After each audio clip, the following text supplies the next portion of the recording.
kewajiban bahwa seakan-akan usangnya di kampung, seakan-akan ada gengsinya terasa di bawah, walaupun yang mewah di kampung, akan tetapi waktunya perkawinnya merantau itu agak sabantau untuk membaru-barui badannya. Macam itu sampai demikian pengaruh merantau itu sendiri.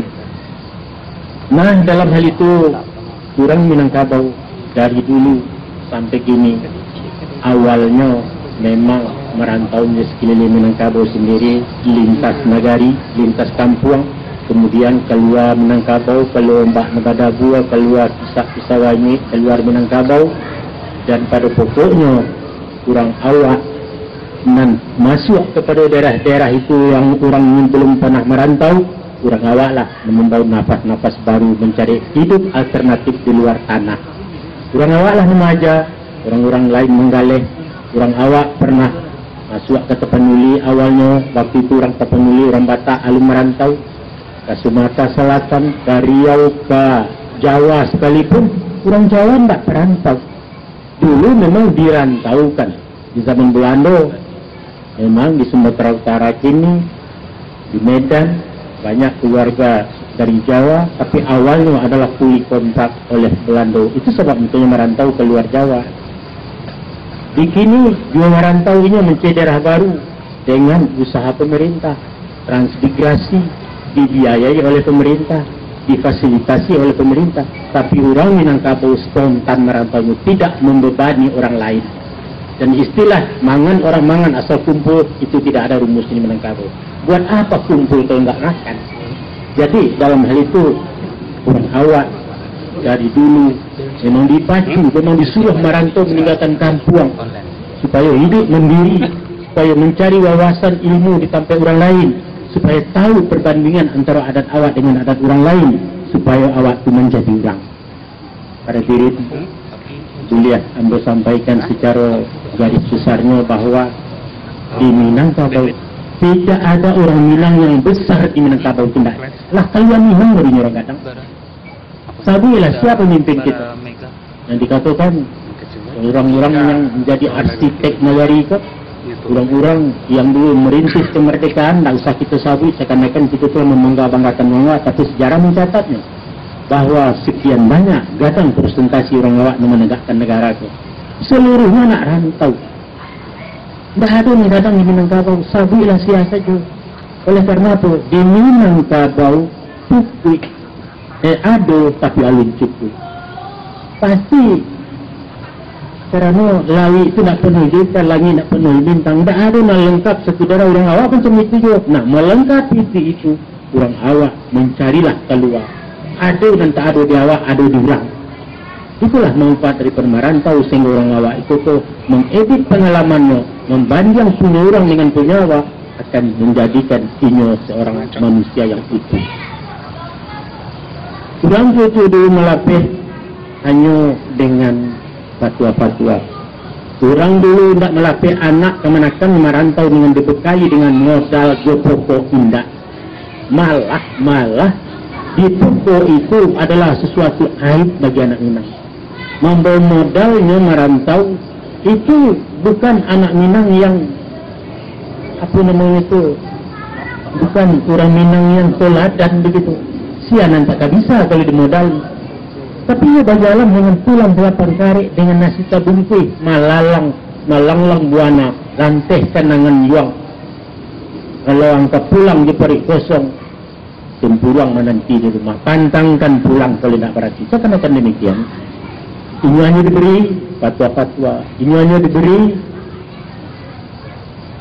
bekal-bekal moral, tetapi tidak dengan keterampilan, tidak dengan uang, barangkali hanya dengan jurus-jurus sile. Nah, sile itulah sesuatu yang wajib untuk bela diri dari orang.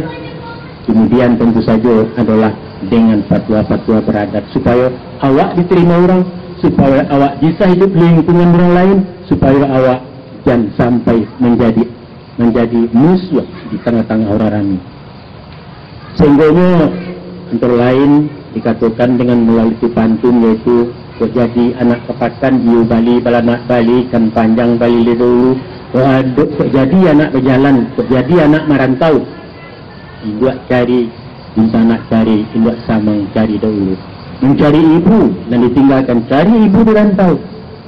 Maksudnya itu adalah orang-orang yang mungkin sampai bayu itu di rantau. Itu yang berkasut dengan mencari ibu, mencari di sana, mencari mama di rantau, mencari induk samang. Kemudian dia ada yang mengatakan dengan fatwanya buang-buang ke merantau, menyawat di dia, berkata di bawah-bawah. Itu konteksnya adalah konteks bagi orang merantau dan tinggal di tempat orang lain. Kalau dikatakan bodoh, maknanya di dia orang kaya dulu, orang buang kotoran dulu, wak mandi di dia. Bodoh lah, wak bukan itu mengkasihnya. Mengkasihnya lah tahu diri dengan orang menumpang. Ada yang mengatakan dan orang bertandang membawa dia.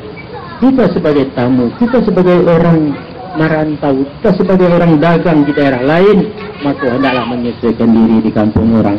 Banyak pantun itu yang mengatakan bahawa di mata nadi tidak, sini langit dijunjung, rantiang orang tadi patah, ya orang tadi sawah, ada orang tentu disimbaga, orang tentu dituang. Bahawa merantau adalah supaya awak tahu usia tanah diri awak.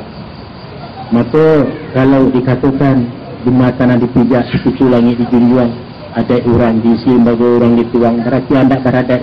Bukan indak beradai, itu beradai. Itu punya prinsip, tapi itu dalam penyesuaian diri awak ke orang. Beriring dengan itu ada patuan mengatakan masuk lang yang kekanangkan yang mendedek, tapi jangan jadikan dia. Masuk ke kanan jauh malangu alang biwang, tapi jangan jadi jauh.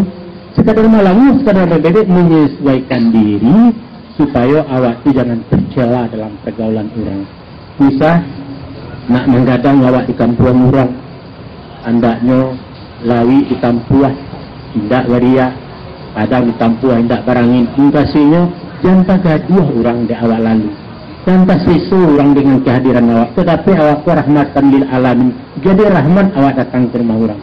Kadang tak ada satu dari daerah saudara-saudara awak Kalimantan Rantau ke Kalimantan Barat dulu yang dihalaunya di penduduk asli. Dek karena apa? Tidak bisa menyesuaikan diri, nak menggadang di kampung orang. Itulah kira-kira seperti itu. Dan itu yang ditakuti nenek awak siswa. Saya tahu itu dalam catatan belum pernah orang awak secara umum di usia di satu daerah kalau tidak senang dengan orang Padang, perang orang Padang keluar bunuh belum pernah terjadi secara pribadi-pribadi, secara insidental yang itu mungkin saja ada karena tidak seluruhnya orang baik, ada yang baik, ada yang jahat. Namun secara global, secara kelompok, secara etnis orang awak tidak pernah di usia karena apa? Bisa menyelesaikan diri orang. Para hadirin banyak petua-petua tentang itu mengatakan lama di awak ketujuh juga. Nama rasa lama di awak saja tak ketujuh orang susah.